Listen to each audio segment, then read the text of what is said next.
आज बनवते एक वेगळी डिश आणि मी ती बनवते आहे. ती डिश आहे लाल मिरचीचा ठेचा. त्याला वंजारी खुडा असं पण म्हणतात. तर काही जास्त मोठी प्रोसेस नाही आहे, सोपीच आहे आणि खूप सुंदर लागतो. म्हणजे ज्याला असं थोडंसं तिखट झणझणीत मस्त असं देसी खायचं असेल ना, त्याने तर हा नक्की ट्राय करावा. जास्त काही मोठी प्रोसेस नाही आहे. तुम्हाला मी एक पीक दाखवते की कसा तो ठेचा बनतो. तर The next morning. मेरे लिए भी छोड़ देना। पापा बुलाओगी बनाते रहेंगे पूरा खा जाएंगे लोग। फ्रिज में एक और बना लिया। फ्रिज में एक और बना जाओ। मैं तो सुने। एक पैकेट दूध डाल के रख दिया खाली बेसन और पेन में। खाली दूध डाल के रख दिया ओके देखो। बढ़िया बढ़िया आपके और दूध ज्यादा हो गया कम डालना चाहिए। कैसा पाओ?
बनवते ना त्याचा असा घमघमाट सुटलेला आहे मिरचीचा, खूप भारी वास येत आहे. तर आता मी ते पूर्ण भाजून घेते. थोडंसं काळपट झाली मिरची की मग मी त्याला गॅसला बंद करेल आणि मग ठेचून टाकेल.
मस्त ठेचा बनवून झालेला आहे आणि याच्यात एक स्पेशल म्हणजे खासियत म्हणता येईल याची की ह्याच्यात पाणी टाकायला लागतं का ती मिरची जरा झणझणीत असते, सो ते बॅलन्स करण्यासाठी यात काही काही लिंबू पण टाकतात, बट मला विदाऊट लिंबूच आवडतं.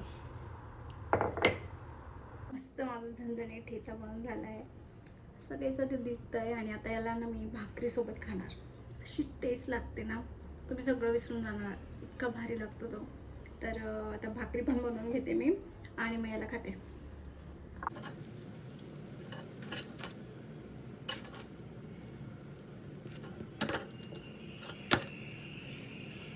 भाकरी इज रेडी. फक्त थोडंसं शेप वेगळा आहे, बट इट्स ओके. खायला तर मिळतंय ना स्वतःच्या हाताचं, बेस्ट.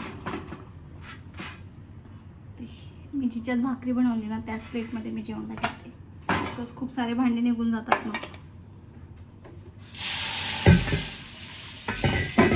भाकरीला तूप लावून घेते, तूप पण संपण्यात आलं आहे.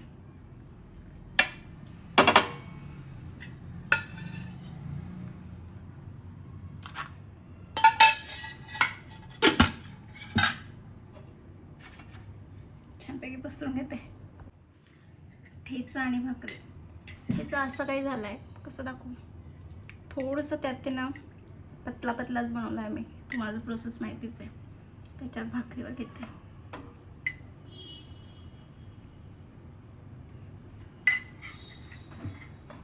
ये दिस इज हाऊ माय ठेचा आणि भाकरी इज रेडी. आता मी खाणार आहे मस्त, खूप भारी लागतं. याच्यासोबत कांदा पण खायला पाहिजे, बट आता रात्री म्हणून मी कांदा थोडा अवॉइड करते, पण भारी भारी लागतं. एकदा ट्राय करून बघा. आता एक खाते, सोबत पापड भाजला आहे उडदाचा. कांद्याची कमी आहे, बट रात्र असल्यामुळे मी जरा अवॉइड करते.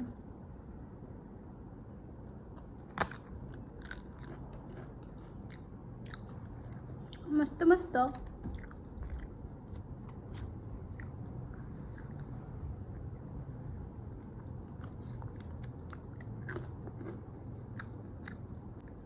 Bye bye.